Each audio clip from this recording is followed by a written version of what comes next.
So physical therapists are known as movement experts, right? We have a ton of training in anatomy and physiology and rehab. And while these are components that make a movement expert, I find that there's one key aspect that's neglected. And that big topic is coaching movement. To me, prescribing or telling someone to do an exercise or to do a movement is very different than coaching it. Coaching provides specificity. It's intentional. It is specific to that patient that you're working with. So what I want to do is to continue to raise physical therapist standards when it comes to coaching. And in this video, I want to share my top 3 coaching cue components that I really like to ensure are in the cues and the checklist that I'm giving. And to really help demonstrate that, I want to use a lunge, a very common example that you can then use the next time you are coaching a patient through a lunge. So when I'm coaching a patient through exercise and I'm thinking about the words I'm going to use and the checklist I'm going to provide, there's really 3 things that I want to make sure that I'm hitting. I want there to be a focal point. I want the trajectory to be known to the patient, and I want to help them understand the most common compensation. And when you start to really coach movement in a confident way, you can do this with the words that you're using. And so that's what we're going to go through when we go through our lunge. Tip number 1, focal point. An easy way that we can minimize confusion while maximizing performance is by providing our patients with a focal point. This really helps them think less so they can think more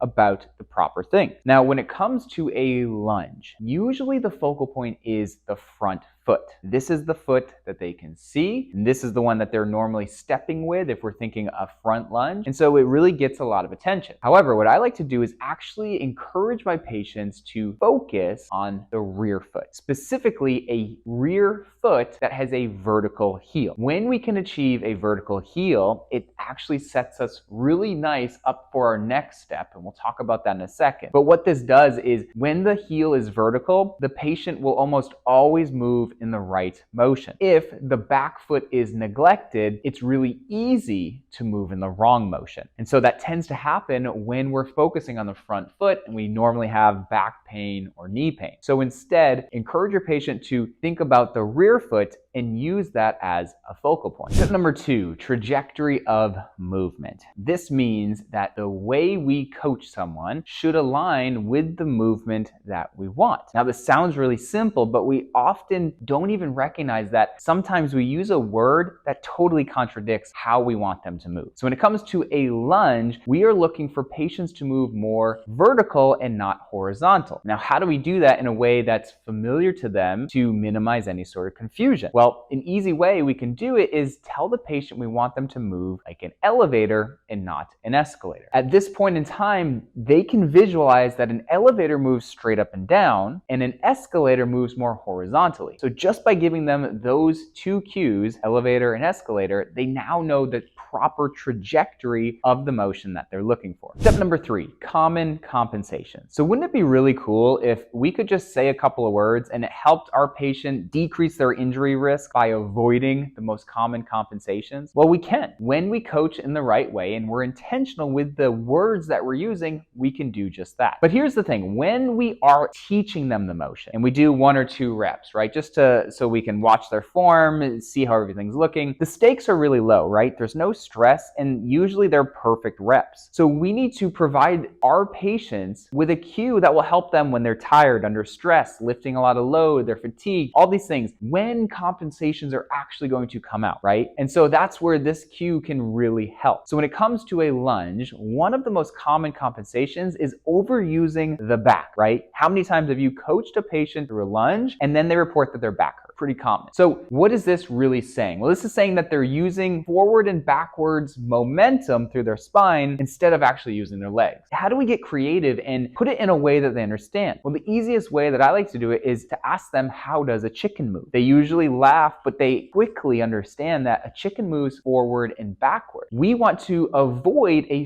forwards and backwards momentum through our spine when we lunge. So just by thinking, taking a second to put it in a way way they understand, like a chicken move, it will help them avoid the common compensation. Like we said, we then can educate them, hey, as you're going through this, when we do these 1 or 2 reps here, you might not want to do that. But when you're tired, when you have a lot of weight, when everything's burning, that's when that common compensation, the chicken, comes out. And I need you to avoid that. I need you to use your legs, step out of it, and avoid the spinal flexion and extension. So I hope you find these 3 components helpful the next time you lunge. But remember, this is not specific to the lunge. Ideally, when you are coaching any movement or exercise, we're doing it in a way that is respecting and teaching patients the proper focal point, the trajectory that they should be moving in, and how do we do it by avoiding the most common compensations.